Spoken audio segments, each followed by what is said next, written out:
আসসালামু আলাইকুম গাইস, স্বপ্না কিচেনে সবাইকে স্বাগত। আজকে রেসিপি ঝাল ঝাল ডিম কষা। এই রেসিপিটা একবার বানালে বারবার খেতে ইচ্ছে করবে। ভিডিওটা কেমন লাগলো কমেন্টে জানাবেন। আমি একটি প্লেটে 6-7টা ডিম নিয়েছি। ডিমটা আমি খুব ভালোভাবে সেদ্ধ করে নেব। আর একদিকে দেখুন গ্যাসের ওভেনটা জ্বালিয়ে নিলাম। ওভেনের মধ্যে কড়াই বসিয়ে দিলাম। কড়াটা আমি খুব ভালোভাবে গরম করে নিয়েছি। কড়াতে আমি পরিমাণ মতন তেল দিলাম। দেখুন তেলটা আমি গরম করে নিয়েছি। গরম তেলের মধ্যে আমি কোচানো পেঁয়াজ দিয়েছি। পেঁয়াজটা দিয়ে একবার নাড়িয়ে নিলাম। পেঁয়াজটা আমি হালকা করে ভেজে নেব। দেখুন পেঁয়াজটা আমার ভাজা হয়ে গেছে। ভাজা পেঁয়াজটা আমি একটা প্লেটে তুলে নিয়েছি। দেখুন ডিমগুলো আমার সেদ্ধ হয়ে গেছে। সেদ্ধ ডিমের খোলা ছাড়িয়ে ডিমগুলো ঠিক আমি এভাবে পিস পিস করে কেটে নিয়েছি।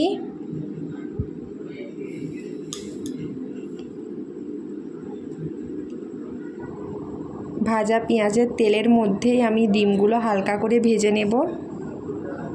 বেশি ভাজলে চলবে না, একদম লো আছে ডিমগুলো হালকা করে ভেজে নিতে হবে।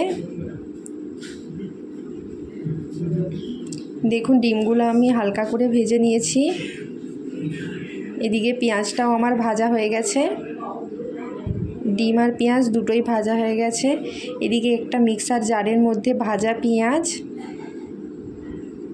টমেটো কোচানো দিয়ে একটা ভালো করে পেস্ট বানিয়ে নিলাম।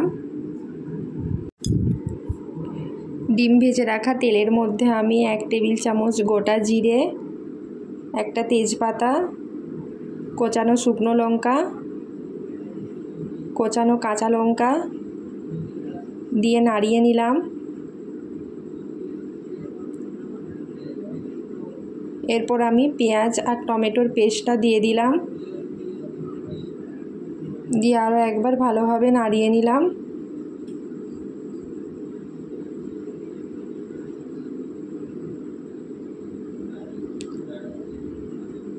এখানে আমি 2 টেবিল চামচ লঙ্কা গুঁড়ো, 1 টেবিল চামচ হলুদ গুঁড়ো, পরিমাণ মতো নুন, 1 টেবিল চামচ ভাজা জিরে গুঁড়ো, 1 টেবিল চামচ আদা রসুন বাটা আর একটু জল দিয়ে মশলাটা আমি ভালোভাবে কষিয়ে নেব। আদা রসুন বাটা আর জল দিয়ে আর ভিডিওটা আমার করা হয়নি। দেখুন মশলাটা আমার কষানো হয়ে গেছে। কষানো মশলার মধ্যে আমি ডিমগুলো দিয়ে দিলাম। ডিমগুলো দিয়ে আমি আলতোভাবে নাড়িয়ে নিলাম। বেশি নাড়ালে চলবে না, তাহলে ডিমগুলো ভেঙে যাবে। এরপর অল্প একটু জল দিলাম।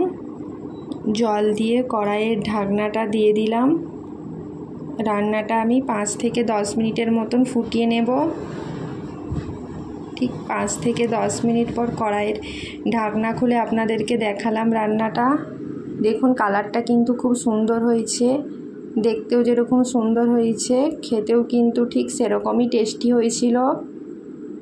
আপনারা অবশ্যই বাড়িতে একবার হলেও ট্রাই করবেন। তারপর একটা প্লেটের মধ্যে ধনিয়া পাতা আর কাঁচা লঙ্কা দিয়ে সার্ভ করলাম। আমার ভিডিও কেমন লাগলো কমেন্টে জানাবেন। আমার ভিডিও ভালো লাগলে লাইক, কমেন্ট, শেয়ার, সাবস্ক্রাইব করে দেবেন। আর ফেসবুক থেকে দেখে থাকলে পেজটি ফলো করে দেবেন। আল্লাহ হাফেজ।